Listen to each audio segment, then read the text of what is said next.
Before we get into today's show, let me tell you about the latest deal from Mike Lindell, MyPillow. Once again, the big box stores have canceled their orders simply because they don't agree with Mike Lindell's politics. They don't like it because he supports President Trump. Well, he's going to pass that savings on to you. No more middleman. And boy, does he have some great deals on the Giza Dream sheets and the Percal bed sheets. Listen to this. Giza Dream queen size, normally $139.98. Your wholesale price, $69.99 when you use promo code Joey. King size, only $79.99. The Percal queen size, normally $89.98. Your wholesale price, $29.98 when you use promo code Joey. Just call 1-800-893-4059 or go to mypillow.com. Always use promo code Joey. Free shipping options available. This allotment's not going to last very long. When they're gone, they're gone. mypillow.com. Promo code Joey. Thanks for joining me in the PhD Weight Loss and Nutrition Studios. To lose weight for the last time, visit myphdweightloss.com. Welcome in as we are broadcasting from Jerusalem today at the Jewish News Syndicate. We'll be here for the rest of the week, so be sure and stay with us. We're going to be covering things that are happening here in Israel, and of course, we'll take care of the breaking news back home in the States, too. One story that's not getting a lot of attention yet, primarily because officials haven't been able to get into some of the areas of Gaza, but that's the huge problem that is and will be affecting Gaza probably for decades, and that's the thousands of landmines buried throughout the Gaza Strip that is maiming and killing people every day already. We'll talk about the efforts to find and destroy those weapons. Secretary of State Marco Rubio was just leaving Tel Aviv as we were arriving. The Secretary was in Israel to continue supporting and fine-tuning the peace agreement. And municipalities will have elections next week. Council members, mayors, water commissioners, all on the ballot next Tuesday, November the 4th. Plan to vote because these are important elections. Greenville Water Commissioner Deb Sofield joins me today to talk about how these positions affect your daily life and how it's important for you to vote. I told you we'd be back. And ye shall know the truth, and the truth shall make you free. It's Joey Hudson. I wanted to name it the Joey Hudson bill, but, they don't allow you to put names on bills. But I wanted to call it the Joey Hudson bill because I know that one's been near and dear to you for a number of years. That's how it's done. Let your voice be heard. And the truth shall set you free. Here's Joey Hudson. So a lot to cover. We're going to jump right in. There's, as I mentioned, we're broadcasting from the Jewish News Syndicate. Just a beautiful facility, great studios. Mike Gallagher and I have been here a number of times over the years.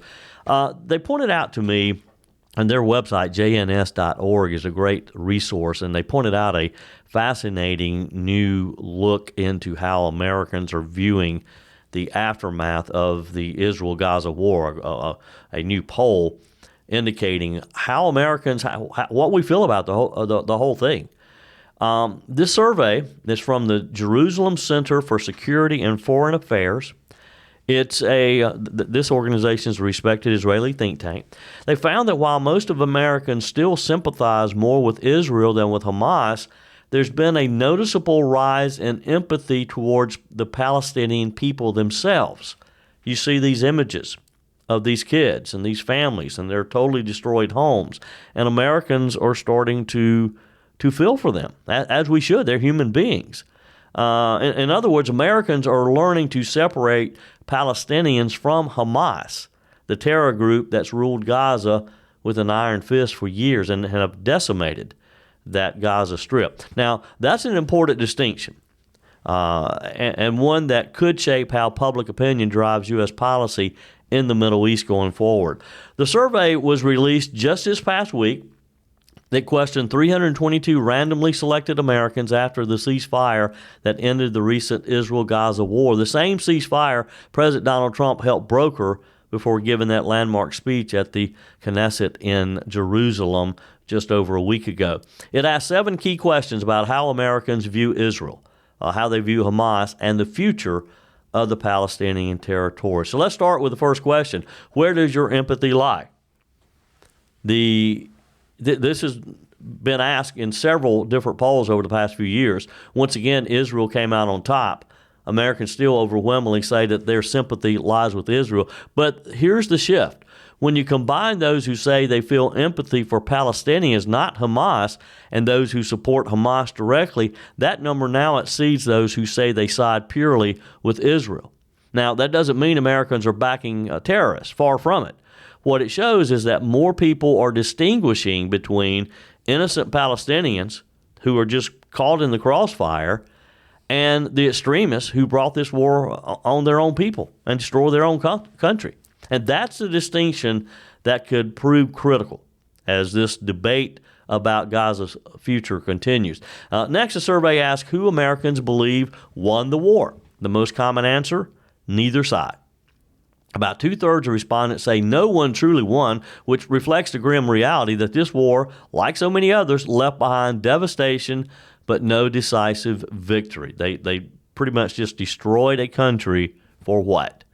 But among a third of the respondents who did pick a winner, Israel came out ahead by a margin of more than 3-1.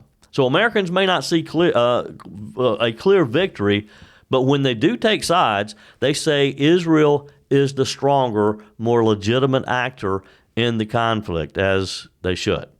And then there's the question of responsibility.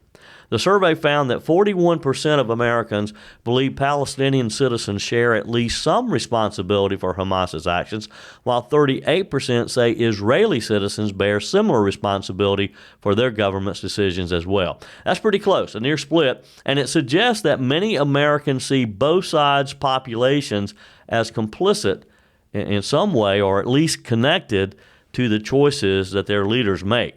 It also shows the enduring American instinct for fairness, the idea that no conflict is completely one-sided and that accountability often falls on ordinary citizens too. And that's how it should be. The perception may not always match the reality on the ground, but it's a deeply ingrained part of how Americans view global conflicts. Now, here's the big one, or one of the big ones. Who do people think will break the ceasefire first? No surprise here, 27% said Hamas would violate it first, as we've seen that already, compared to about 20% who thought Israel would. Another 25% said both sides were equally likely to do so. Only 5% believed the ceasefire would actually hold without some violations.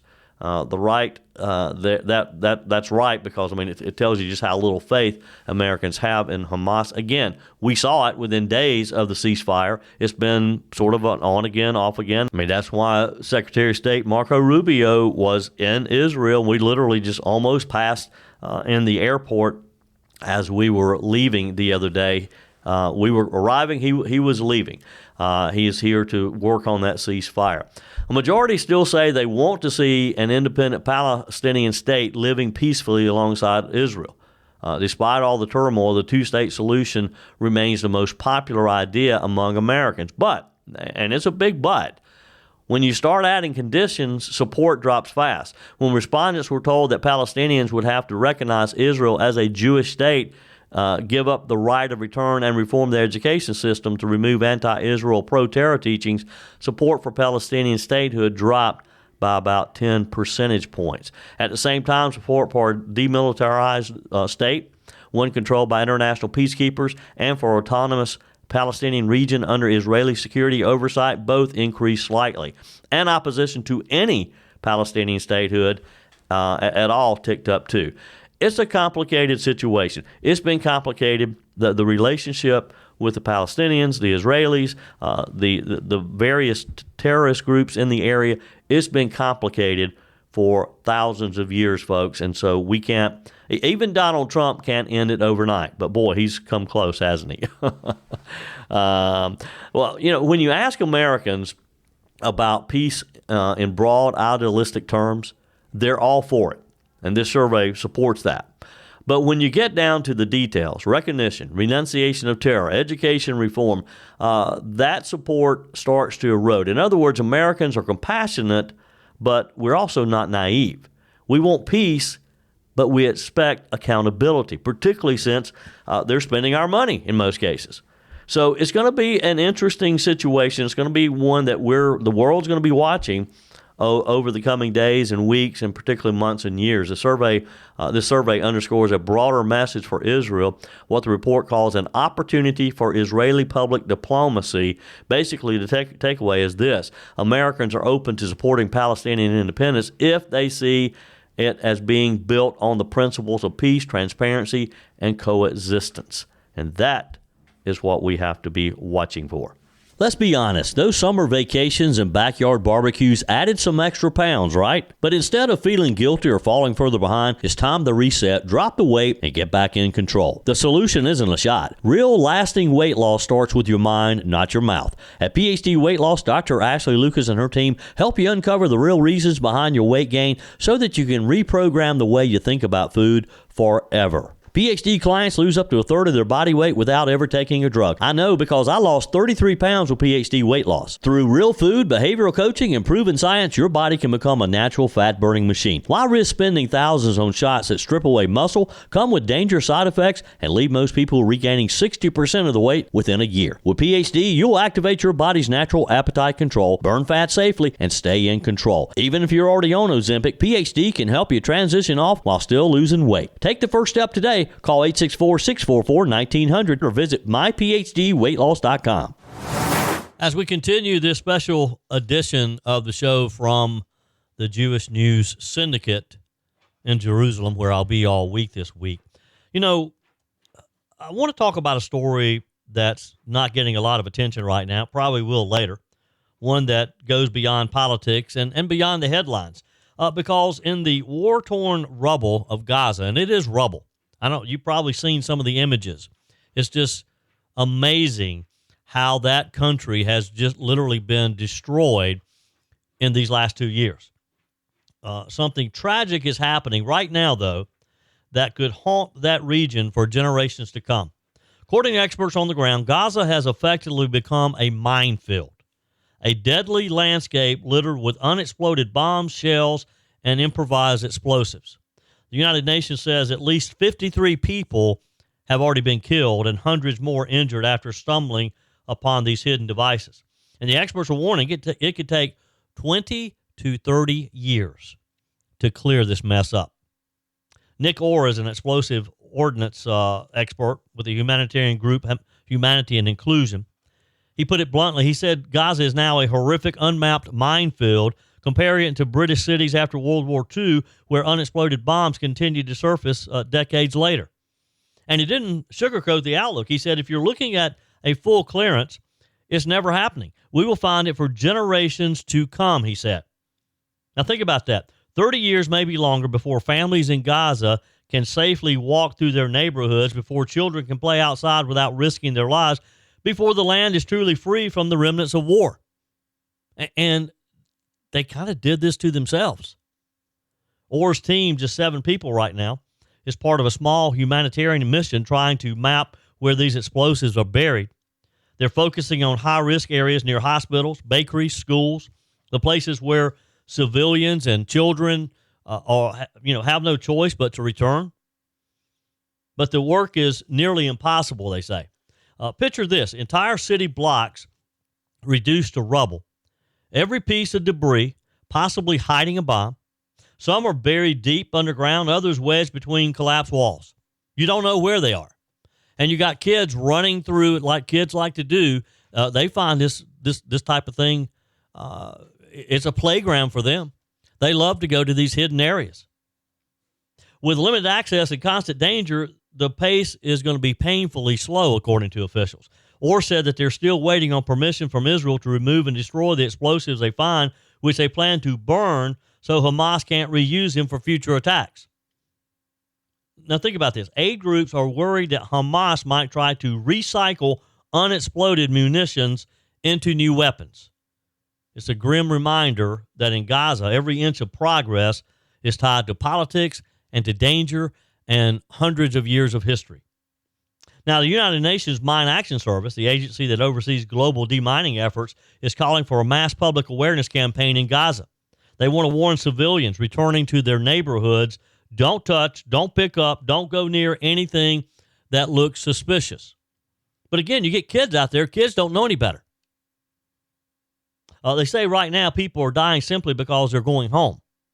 They're walking through rubble to salvage what's left of their lives, and one wrong step, and it's all it takes. They're gone or horribly scarred. It's heartbreaking if you think about this. History has shown us how long the scars of war can last. It took Mozambique 22 years, 2 full decades to finally declare itself mine-free after its civil war. In Vietnam, 50 years after the fall of Saigon, there are still tens of thousands of unexploded mines buried beneath the soil, they say. The Vietnamese government estimates that about 18% of the country's land is still contaminated. Since 1975, those hidden explosives have killed 40,000 people and injured 60,000 more. That's nearly the population of an entire small town in some areas, gone because of weapons left behind.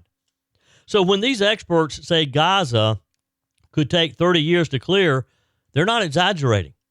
And the challenge isn't just technical, it's humanitarian, economic, and political. Right now, Gaza is one of the most densely populated areas on the planet.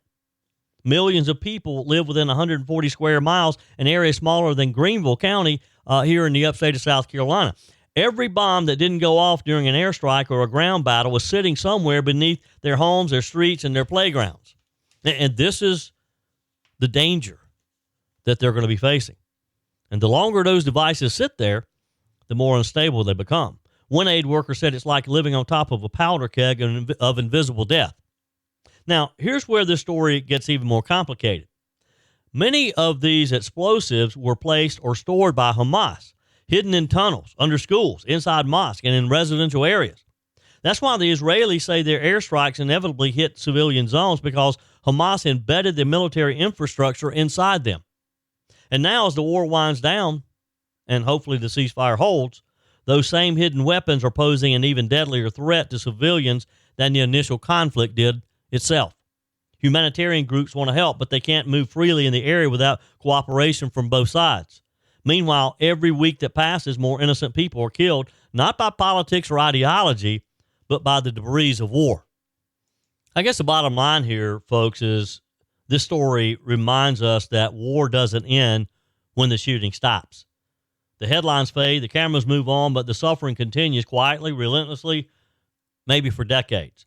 Children born today in Gaza may grow up and have children of their own before the land is safe to rebuild. And that's the true cost of this conflict. Not just the lives lost in battle over these past couple of years, but the generations condemned to live among its ruins for generations to come. Now, I know some people say, well, Joey, why should we care what happens in Gaza? And I get it. The Middle East has been a powder keg for as long as most of us can remember. But here's why it matters, because what we're seeing there is a warning, a picture of what happens when evil goes unchecked and when entire societies are built around hate and violence instead of peace and rebuilding. Because at the end of the day, this isn't just about bombs and rubble. It's about people, God's people. It's great to be back in Israel. This is my 6th trip. And as we were coming in today, Secretary of State Marco Rubio had just wrapped up a 3-day visit aimed at supporting the rollout of President Trump's comprehensive plan to end the conflict in Gaza. The State Department says Mr. Rubio's trip is all about reaffirming America's unwavering commitment to Israel's security and working with regional leaders to build on what they're calling historic momentum towards a lasting peace. Mr. Rubio's not alone. He joined a high-level U.S. delegation that's already on the ground, been here. Vice President J.D. Vance has been here, of course, in the region last week. White House Middle East envoy Steve Witkoff arrived the day before the Secretary of State. Jared Kushner is back in the mix, we're told, all signaling how seriously the Trump administration is taking this moment, this time. Israeli Prime Minister Benjamin Netanyahu met with Vice President Vance over the weekend, late last week, I guess it was. He called the U.S.-Israel relationship under President Trump an unmatched alliance. He said, quote, he creates opportunities not only for security, but for the expansion of peace, which we're working on very, very diligently, the Prime Minister said. And Vice President Vance didn't mince words either. He said disarming Hamas is the priority, but so is rebuilding Gaza in something that gives its people hope and ensures Hamas never rises again. And that has to be our goal. We got to make sure that Hamas can't do this same thing again. Gaza was totally destroyed. And as I talked about in the previous segment, it's going to be tough. There's going to be bad things happening in Gaza for a long time to come with all the mines that are over there. He also mentioned close coordination with Arab partners, hinting at a broader coalition forming behind the scenes to do this because it's going to be a big job. And as I've said before, we have to play our part, but the United States can't be the leader on this. We can't play more than our part. The whole region needs to jump in. And that's what's so unique about President Trump's relationship with this region. With top U.S. officials stacked shoulder to shoulder here, it's clear that the White House is betting big on this being more than just a ceasefire. They're trying to reshape the future of the Middle East. And as we are here in Jerusalem this week and in Israel, we'll continue to talk with people and just see what the general mood is of the Israelis and if they feel confident. Because, look, most people who've lived here for a while, they've been through this over and over again. So I'm going to be curious as I'm able to get out and about today and talk with people just what their attitude is. If they really believe that this is truly a ceasefire and that they can start rebuilding Gaza and that the Israelis can get back to a somewhat normal life. We'll see. It's going to be fun. It's going to be educational being here this week, and I want to share as much of this with you as I can. We're broadcasting from the Jewish Network Syndicate here in Jerusalem, and we arrived in Tel Aviv late last night. We'll be out during the day, later today, getting some interviews and, again, following up with people that we spoke with 2 years ago when we were here soon after the October 7th attacks. When I say we, I'm talking about my friend Mike Gallagher as well. Mike is doing his show from Jerusalem as well. So just plan to be with me throughout the week. And we're going to keep hitting on the headlines and all, too, of what's going on back home. But we'll also give you a little glimpse of what's happening in Israel, too. And speaking of back home, you know, every once in a while, Washington gives us one of those moments where all the conspiracy theories turn out to be, well, not theories at all. Senator Chuck Grassley, late last week and over the weekend, dropped bombshells that are sending shockwaves through the political world. Mr. Grassley released Justice Department memo. This was dated April 2022, showing that then Attorney General Merrick Garland, Deputy Attorney General Lisa Monaco, and then FBI Director Christopher Wray personally approved an FBI investigation into the Trump campaign, long after Donald Trump had left office. The code name for the investigation, Arctic Frost. And according to Senator Grassley, this memo proves that top Biden administration officials unleashed unchecked government power at the highest levels. Here's what the memo actually says.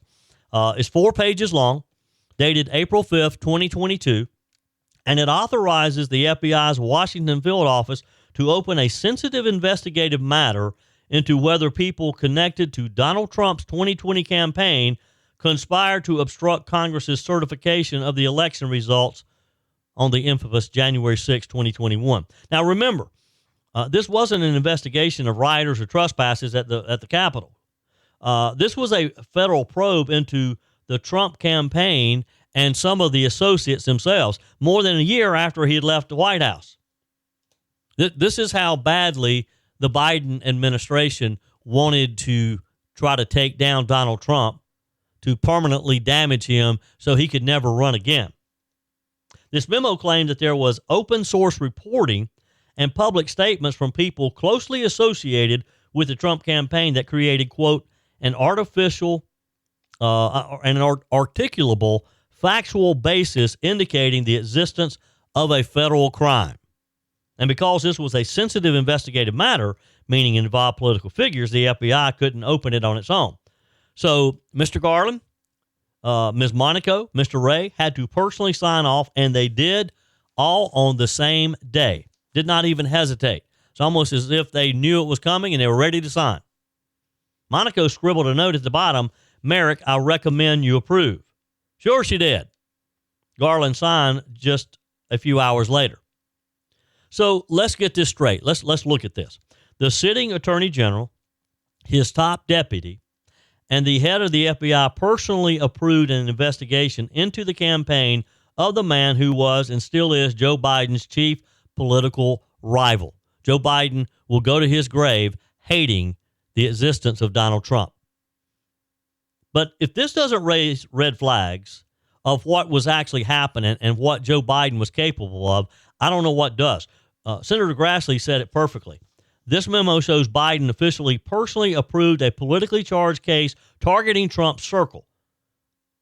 My oversight will continue, Senator Grassley said. And it's not just Grassley. Republicans across the board are comparing this to Watergate. Only this time, the spying isn't being done by burglars with flashlights. It's being done by the FBI itself, which makes it just unbelievable. Now, this operation, Arctic Frost, predates special counsel Jack Smith's appointment by several months. It appears to be the first phase of the investigation that later grew into Smith's so-called fake electors probe. You remember that, right? The theory that Trump allies in a few battleground states tried to submit alternate slates of electors to challenge the 2020 results. Well, this memo shows that before Jack Smith ever came on the scene, the FBI already was building that case with full backing from the Justice Department's top brass, all the way to the top. And here's where things really get interesting. In 2023, Jack Smith subpoenaed phone records from 8 Republican senators and 1 House member. He wanted to see their call logs from January 4th to January 7th, 2021, the day surrounding the Capitol riot. Among those targeted, Senators Marsha Blackburn, Senator Josh Hawley, Senator Lindsey Graham from my home state of South Carolina, and Senator Ted Cruz. Cruz said this week that his carrier, AT&T, told him the DOJ tried to get his records but refused to hand them over. Think about that for a second. The Biden Justice Department was secretly requesting a call out of sitting U.S. senators, most of whom are political opponents. That's just how obsessed the Biden administration was with Donald Trump and with January the 6th. And now we know that Garland, Ms. Monaco, Mr. Ray had greenlit the broader investigation months earlier. Smith and his team insist this was all perfectly normal. They say the subpoenas were narrowly tailored and routine, just an effort to verify communications relevant to the investigation. They also point out that the records didn't include the content of the calls, just the numbers, dates, and durations of the call. But come on, does anyone really believe this is routine for him to be asking secretly for the call logs of sitting U.S. senators, of the opposing party of the sitting president? When federal prosecutors start combing through the private phone logs of sitting members of Congress, all from the opposition party, we're not talking about routine law enforcement. We're talking about political surveillance that exceeds anything that Watergate was about. And we know how Watergate ended up. Another piece of the puzzle, according to FBI Director Kash Patel, the Bureau's internal corruption squad was actually dismantled after some agents raised concerns about political bias in their cases. This is rotten, folks, and there's probably more of it that's going to be coming out real soon. Your comments are welcome on the Furman Ford text line, 864-477-JOEY. That's 864-477-5639. Emails always welcome, joey@joeyhudson.com. Speaking of the Furman Ford text line, it's never been more important to support locally run businesses owned by people who actually live here in the upstate. Let me take a minute to talk with you about our friends at Furman Ford. If you're looking for a new vehicle, maybe a great pre-owned vehicle, one you can trust, or maybe you're looking to order that special vehicle.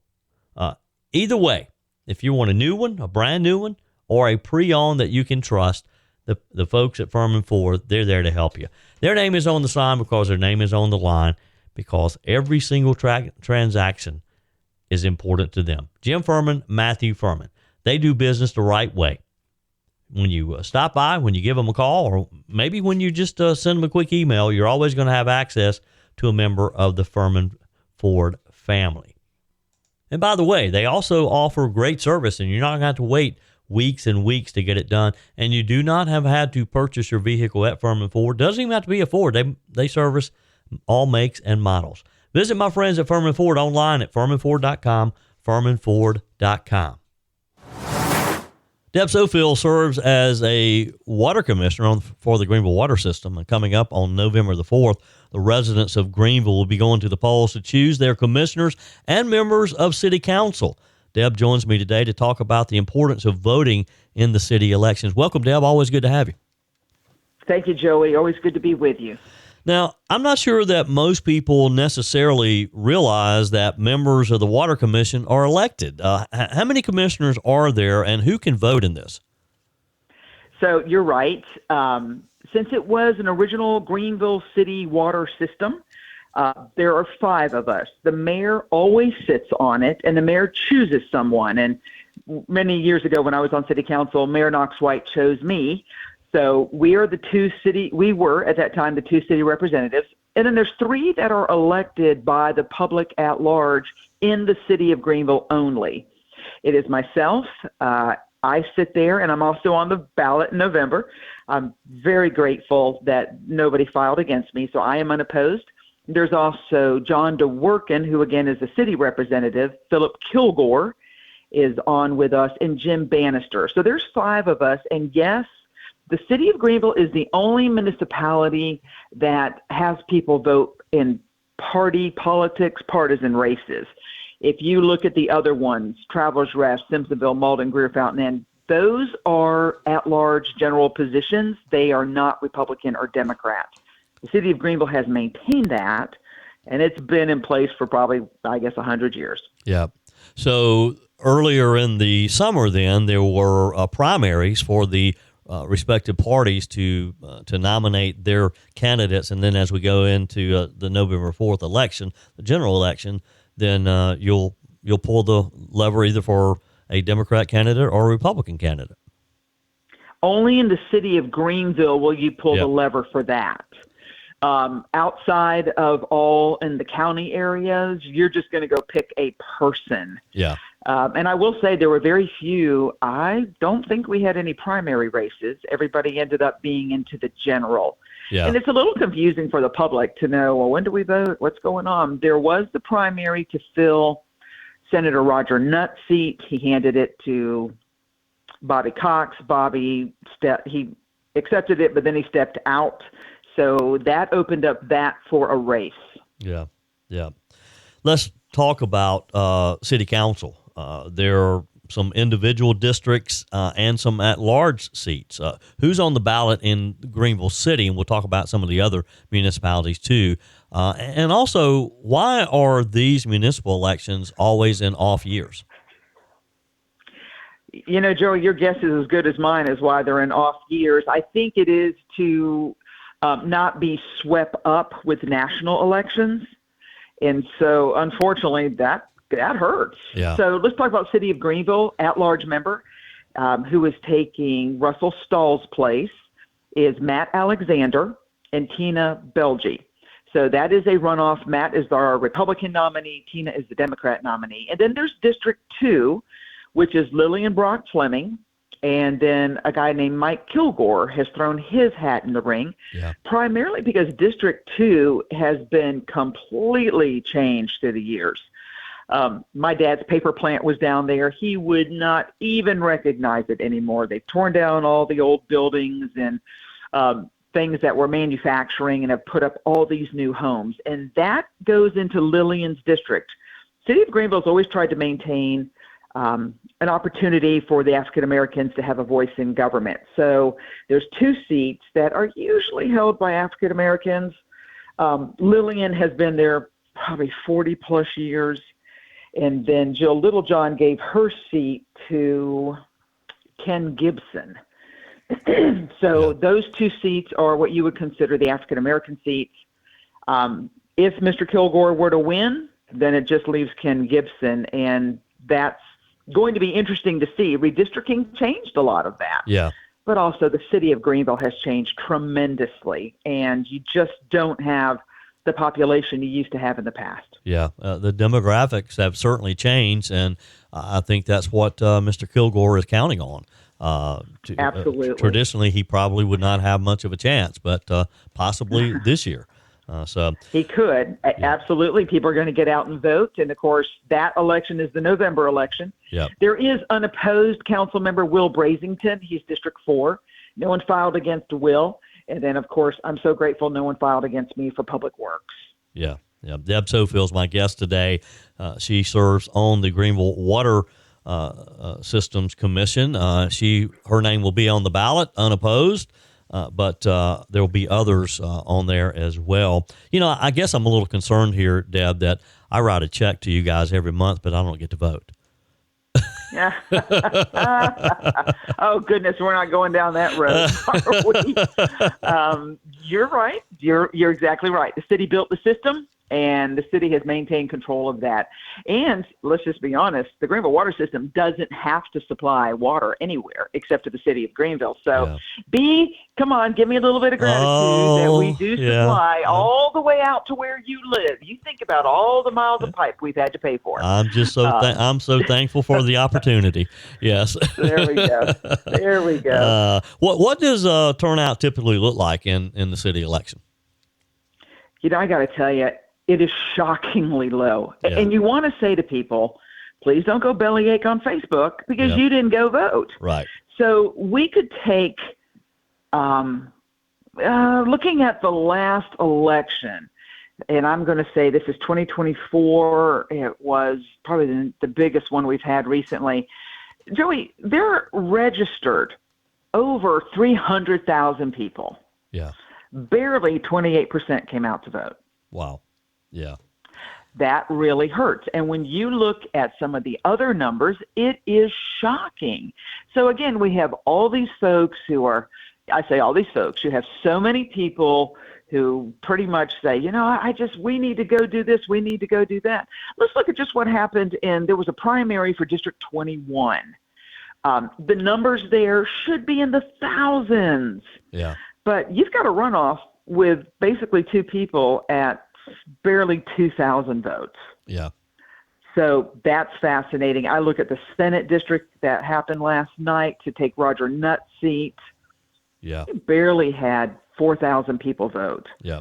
And there's over 300,000 in those areas. Yeah.